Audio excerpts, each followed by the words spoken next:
In figure 8.22 ये है, कह रहा है कि angle P O R and angle Q O R form a linear pair और एक इंफॉर्मेशन दिया है कि if A minus B is equal to 80 degree है ये। तो कह रहा है कि पी ओ आर, ये देखो पी है, ओ है, आर है, यानी कि एंगल ए फिगर में बोल दिया, इन फिगर बोल दिया और यहाँ पे फिगर बना के ए लिख दिया, तो इस एंगल को ए ही मानेंगे, इस एंगल को बी ही मानेंगे। तो कह रहा है कि अगर पी ओ आर और Q O R linear pair बना रहा है और एक इंफॉर्मेशन दिया है ए माइनस बी बराबर 80 डिग्री, तो find the value of A and B. तो अगर तुम्हारे पास दो अननोन है ए और बी, तो दो इक्वेशन तो बनने चाहिए ना,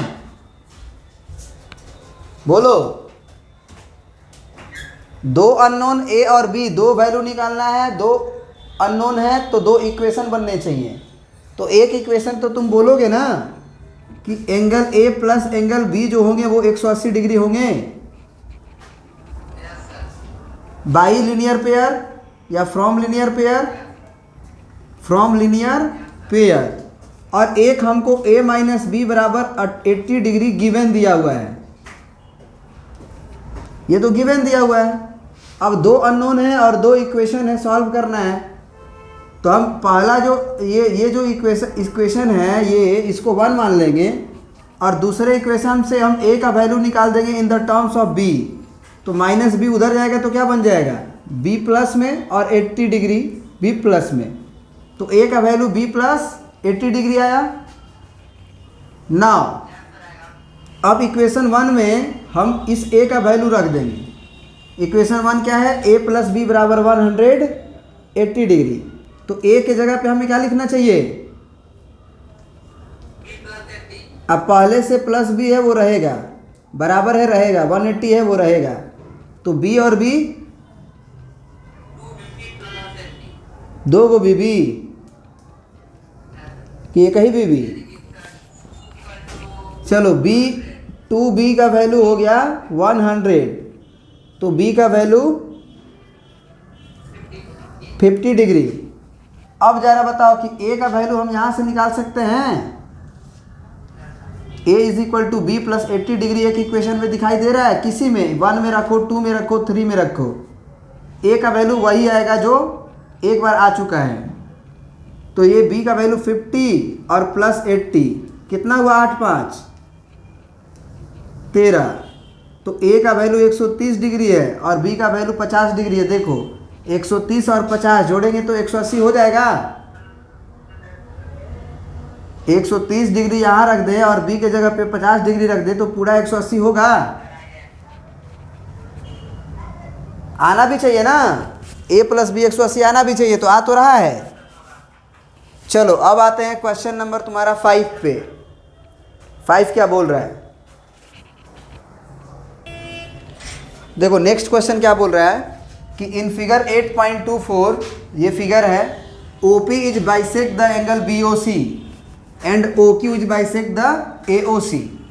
तब जरा बताओ BOC एंगल कौन है, BOC ये है बाइसेक्टर, मतलब आधा करना, मतलब ये एंगल और ये एंगल क्या हुआ होगा, इक्वल हुआ होगा। तो अगर हम इसको x मानते हैं तो ये भी क्या होगा, तभी तो मानेंगे ना, दोनों बराबर होगा तो आधा आधा मानेंगे। पूरा 2x मान लिए, कुछ लोग x मानते हैं तो x/2 लिखते हैं, तो x/2 लिखने में थोड़ा सा तकलीफ होती है हमें, तो हम इस पूरे को ही 2x मान लिए, तो एगो को x लिख देंगे, एगो को x लिख देंगे। फिर अगला बोल रहा है कि and OQ bisect AOC। AOC का जो एंगल है, इस एंगल को बाइसेक्ट करने वाला लाइन हमारा OQ है। तो ये एंगल को y मान लोगे तो ये एंगल भी क्या होगा, y होगा, क्योंकि OQ बाइसेक्टर है ना।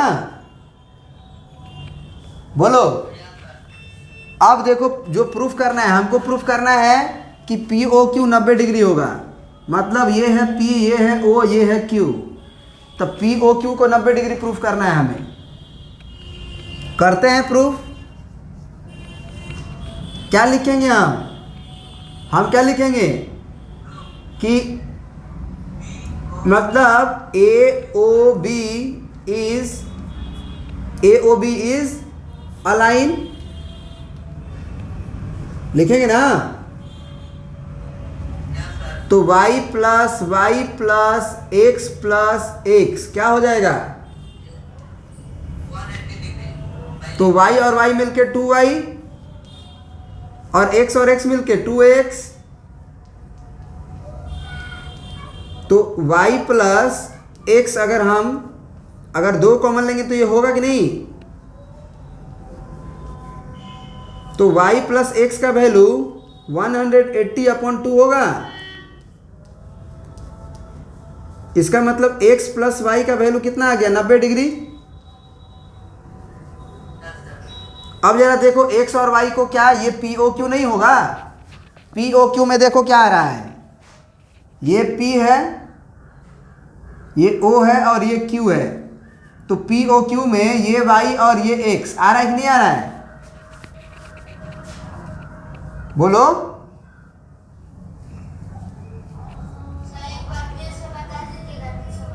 हाँ बता रहे हैं, POQ में y और x आ रहा है कि नहीं आ रहा है? दोनों जोड़ेंगे अगर तो POQ पूरा बन जाएगा।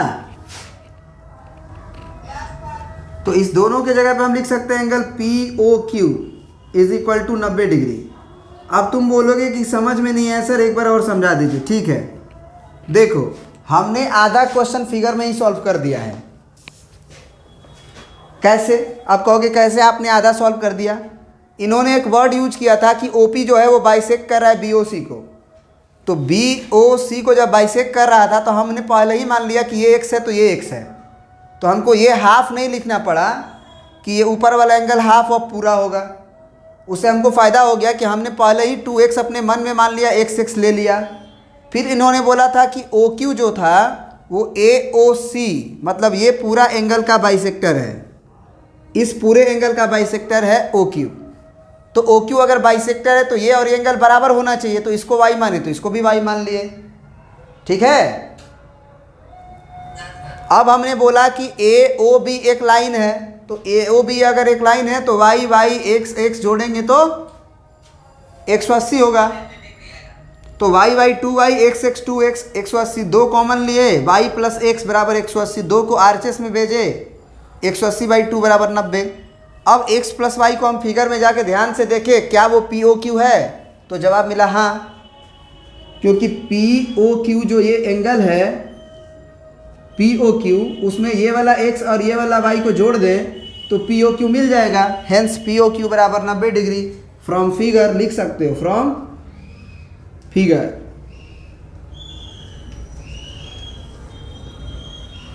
आप फिगर से देख लीजिए ये बात। अब क्वेश्चन नंबर 5 हो गया। नेक्स्ट क्वेश्चन क्या था आपका? और देखते हुए बनाएंगे। फिगर को कभी भी डायरेक्ट मत बनाना, जो दिया हुआ है वो मत बना देना। फिगर देखना जरूर, लेकिन पढ़ते हुए फिगर बनाओगे तो आधा क्वेश्चन तुम सॉल्व कर लोगे। क्या कह रहा है क्वेश्चन कि रे OE बाइसेक्ट एंगल AOB। तो एंगल AOB को अगर हम देखें ध्यान से इसमें ही तो कुछ इस तरह से है। ये A है, ये आपका O है और ये आपका B है। और कह रहा है कि जो OE है वो AOB को बाइसेक्ट कर रहा है। तो AOB एंगल यही है ना, इसको कौन बाइसेक्ट कर रहा है? OE। तो जैसे ही अगर वर्ड यूज किया कि OE बाइसेक्ट कर रहा है, एक वर्ड यूज किया ना इन्होंने कि OE जो है वो बाइसेक्ट कर रहा है एंगल AOB को, मतलब कि ये वाला एंगल और ये वाला एंगल बराबर होगा कि नहीं होगा? बोलो। तो तुरंत मान लो x और x, बिना सोचे समझे आधा क्वेश्चन सॉल्व। हमने मान लिया ना उसको आधा, x मान लिया। पूरा 2x है, आधा x हुआ तो इधर भी आधा x हुआ, 2x मान लिए टोटल। अब इन्होंने बोला कि OF इज अ रे अपोजिट टू OE। ओ ई के अपोजिट, एकदम अपोजिट ठीक पीछे है हमारा ओ एफ है, वो ठीक पीछे है। तो कह रहा है कि प्रूफ करो कि जो एफ ओ बी आएगा, एफ ओ बी आएगा, एफ ओ बी मतलब ये वाला एंगल, और जो एफ ओ ए आएगा मतलब एफ ओ ए ये वाला एंगल, ये भी आपस में क्या होगा? तो ऑब्वियस सी बात है, होना चाहिए। क्यों? हमको चलो नहीं मालूम है, हमको नहीं मालूम है कि ये बराबर है कि नहीं बराबर है। हम इसको W मान लेते हैं, इसको Y मान लेते हैं। अगर बराबर होगा तो Y बराबर W आना चाहिए कि नहीं? अगर एफ ओ बी जो है ये एंगल है W, और एफ ओ ए जो है, एफ ओ ए ये है Y, तो अगर ये प्रूफ करना है कि बराबर है तो Y और W को बराबर आना चाहिए कि नहीं? तो हो गया बराबर। देखो कैसे हम लिखेंगे, since O F is ray opposite to O E, hence W plus X is equal to 180 degree and y plus X is also 180 degree. अगर OF जो रे है हमारा OE रे के अपोजिट है, तो इसका मतलब FOE एक स्ट्रेट लाइन हो गया ना। बोलो, बोलते क्या नहीं हो? होगा ना।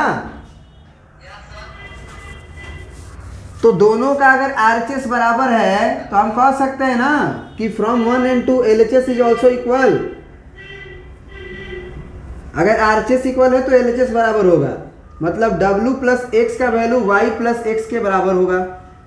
अब बराबर के उधर इस x को भेजें तो ये प्लस एक्स और उधर जाके ये minus x, x cancel out हो जाएगा, यही काट दो। तो W बराबर Y, तो हो गया ना एंगल W बराबर angle Y proof. Angle W को ही ना आप लिखोगे FOB, और एंगल Y को ही ना आप लिखोगे FOA। हो गया कि नहीं बराबर? बराबर हुआ कि नहीं?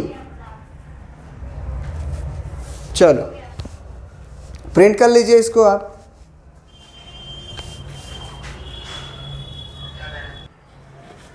तुम बोल रहे हो कि सर W प्लस एक्स जो है 180 डिग्री कैसे होगा? इन्होंने एक वर्ड यूज किया था कि OF जो है वो OE के अपोजिट है। तो अपोजिट का मतलब क्या हुआ कि FOE क्या है? Is a line. FOE क्या है? एक लाइन है ना, क्योंकि दोनों तरफ रे हो गया तो लाइन में कन्वर्ट हो गया। समझे कि नहीं? तो लाइन हो गया, इसीलिए W प्लस एक्स ऊपर वाला भी और Y प्लस एक्स नीचे वाला भी 180 डिग्री हुआ है। अब नेक्स्ट क्वेश्चन देखते हैं। हम क्या बोले कि हमेशा क्वेश्चन पढ़ते हुए फिगर को देखते हुए बनाएंगे। तो क्वेश्चन क्या है कि in figure 8.27 angle PQR is equal to angle PRQ। तो PQR यहाँ है, PRQ यहाँ है, मतलब ट्रेंगल्स के दो एंगल्स को बराबर दिया है। ये P है, ये Q है, ये R है। तो कह रहा है कि एंगल PQR ये वाला और एंगल PRQ ये वाला आपस में क्या है? बराबर है। Then prove that angle PQS, तो PQS के लिए ये बाहर किया है, ये S मान लिया, और एंगल PRT तो ये हो गया T। तो ये प्रूव करना है हमको कि ये वाला एंगल और ये वाला एंगल भी आपस में क्या होगा? बराबर होगा। यही है ना। तो अगर अगर ये इक्वल है तो आप इसे x मानोगे, तो इसे भी क्या मानना पड़ेगा आपको, x मानना पड़ेगा ना। तो जो आपको दिया है मतलब एंगल पी क्यू आर बराबर एंगल पी आर क्यू, इसको आप x मान लो। यहाँ लिखोगे तो भी ठीक है, नहीं लिखोगे तो भी ठीक है। अब जरा जिसको बराबर करना है प्रूफ, पी क्यू एस इसको तुम y मान लो। अब पी आर टी के बराबर करना है, पी आर टी इसको z मान लो, क्योंकि इसे बराबर करना है। पहले ही हम y थोड़ी मान सकते हैं, उसको बराबर करना है। बराबर हो जाएगा तो y मानेंगे, बराबर नहीं है तो अभी लिखना पड़ेगा। टू प्रूफ क्या है हमें, एंगल y बराबर एंगल z। अब जरा बताओ कि x प्लस वाई का वैल्यू कितना डिग्री, 180 डिग्री, क्योंकि S Q R is line. बोलो। उसी तरह से and x plus Z is also 180 degree. X Y क्यों हुआ 180, क्योंकि एस क्यू आर एक लाइन था। x और z क्यों 180 डिग्री, क्योंकि क्यू आर टी एक लाइन था। समझ में आया। दोनों का RHS फिर बराबर, इसलिए दिस इंप्लाई कह सकते हैं कि LHS भी बराबर होगा। तो x प्लस वाई बराबर x प्लस, हाँ बोलो, 1 मिनट, बोलो क्या बोल रहे हो। देखो हमको जो प्रूफ करना है वो लिखे हैं एंगल y बराबर एंगल z। हमको यही ना प्रूफ करना था कि पी क्यू एस का वैल्यू पी आर टी के बराबर होगा। तो पी क्यू एस को हम क्या माने हैं, y। इस एंगल को बराबर किसके करना है, पी आर टी के। तो पी आर टी को हम क्या माने हैं, z। तो हमको y बराबर z करना है, समझे। अब हम देखें कि x और y ये भी 180 होगा और ये x और z ये भी 180 होगा। तो दोनों में x कॉमन हटाएंगे तो y और z बराबर होना पड़ेगा। तो इसीलिए हमने लिखा कि x प्लस वाई 180 है। कैसे है भाई, तो एस क्यू आर एक स्ट्रेट लाइन था और ये अगर स्ट्रेट लाइन होगा तो इन दोनों का एंगल का सम 180 होगा। फिर उधर देखें तो x और z भी एक स्ट्रेट लाइन पे ही था, तो Q R T is straight line. इस कॉन्सेप्ट से x और z को 180 लिखे। दोनों जब 180 है तो LHS बराबर होगा, मतलब x प्लस वाई और x प्लस जेड बराबर होगा। तो x कट गया तो y बराबर z होगा। समझ में आया कि नहीं, बोलो। अब नेक्स्ट क्वेश्चन किस में दिक्कत है, देखिए क्या बोल रहा है। क्या कह रहा है कि it is given that angle X Y Z is equal to 64 degree and X Y produce to a point P। इसमें फिगर नहीं दिया है, फिगर आपको ड्रॉ करना है। तो आप ये तो जानते हैं ना कि एक्स वाई जेड हमको 64 डिग्री बनाना है, तो 90 डिग्री से कम ही होगा कुछ। ये 90 डिग्री से तो कम ही होगा ना। और एक्स वाई जेड है तो y बीच में रहेगा, और x और y कहीं भी रख दो, ये x रख दो, ये y रख दो, ये z रख दो। तो एक्स वाई जेड एंगल बन गया हमारा क्या डिग्री, 64 डिग्री। फिर बोल रहा है कि एक्स वाई को क्या किया गया, प्रोड्यूस किया गया। एक्स और वाई, तो एक्स से वाई के तरफ जाएंगे, एक्स से वाई के तरफ जाएंगे और इसको प्रोड्यूस किया गया आगे तक, एक्स वाई के तरफ। कहाँ तक, produce to a point P। मान लीजिए कि ये पॉइंट P है, यहाँ तक प्रोड्यूस किया गया। फिर बोल रहा है कि draw the figure from the given information. फिर कह रहा है कि if ray Y Q bisect the angle Z Y P, तो जेड वाई पी को पढ़ो 2 बार। ये जेड है, ये वाई है और ये पी है। जेड वाई पी को बाइसेक्ट करने वाला एंगल कौन है, बोलो। तो इस एंगल को बाइसेक्ट करने का मतलब क्या है? इसको आधा करना। तो हाँ बिल्कुल, इक्वल पार्ट में बांट देना। तो वाई क्यू जो है वो बाइसेक्ट कर रहा है जेड वाई पी को, तो ये वाई है और ये क्यू है। तो अगर इसको इक्वल पार्ट में बांट रहा है तो तुरंत तुम क्या लिखोगे? एक्स, तो ये भी एक्स। जैसे ही बोला कि इक्वल पार्ट में बांटा, बाइसेक्ट किया, तो आप दोनों एंगल को बराबर लिख देना बिना सोचे समझे। फिर बोल रहा है कि if ray Y Q bisect angle Z Y P, find angle X Y Q. कह रहा कि एक्स वाई क्यू निकालो। तो एक्स वाई क्यू कौन है? पढ़ो। ये एक्स है, ये वाई है, ये क्यू है। मतलब किस एंगल का वो बात कर रहा है? ये पूरा एंगल की बात कर रहा है। एक्स वाई क्यू, क्या ये पूरा एंगल की बात हो रही है? क्वेश्चन मार्क है। और क्यू वाई पी का रिफ्लेक्स, तो क्यू वाई पी कौन है? ये क्यू है, ये वाई है, ये पी है। तो क्यू वाई पी ये हुआ, लेकिन इसका रिफ्लेक्स पूछा है। रिफ्लेक्स का मतलब समझते हो? ये छोटा वाला एंगल है ना। अगर देखो दो एंगल बनता है तो एगो छोटा एंगल बनता है, वो बड़ा एंगल बनता है, पता है ना? कोई भी एंगल बनेगा तुम्हारा ऐसे, तो एक छोटा बनेगा, एक बड़ा बनेगा। तो ये एंगल को हम बोलते हैं कि ये इसका रिफ्लेक्स है। तो तुमसे ये एंगल नहीं पूछ रहा है, तुमसे पूछ रहा है कौन सा एंगल? ये वाला क्वेश्चन मार्क है। समझ गए?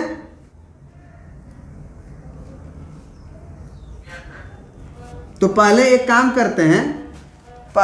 करते हैं कि इन्होंने बोला है कि X Y is produced to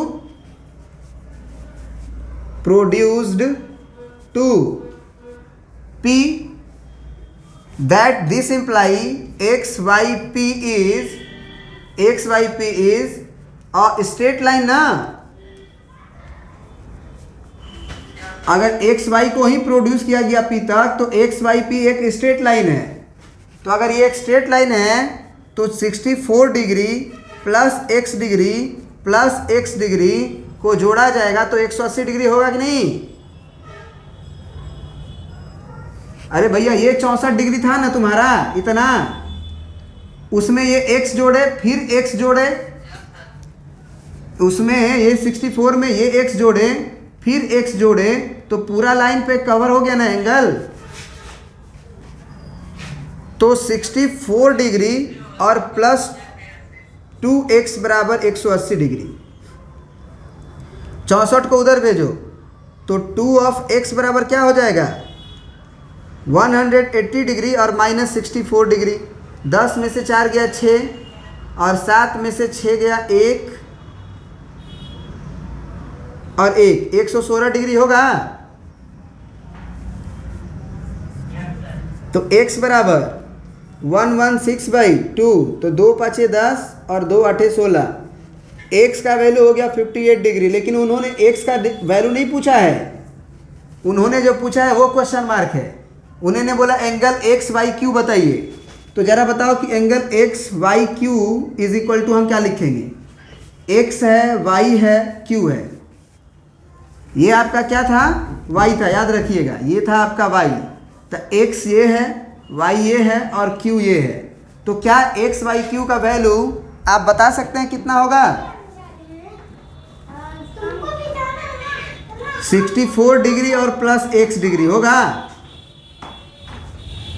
अगर ये पूरा एंगल को पूछ रहा है तो ये 64 डिग्री और ये x डिग्री को जोड़ेंगे तो ये पूरा नहीं हो जाएगा। तो 64 डिग्री और प्लस x का वैल्यू आ चुका है 58 डिग्री। तो जोड़िए इसको, 8 4 12, 6 5 11 और 1 12, 122 डिग्री हुआ। फिर जो एंगल पूछा था reflex angle of Q Y P, मतलब reflex angle Q Y P क्या हम ये बोल सकते हैं कि क्यू वाई पी एक्स है? बोलो, केवल क्यू वाई पी एक्स है ना? तो ये वाला एंगल 360 माइनस एक्स होगा,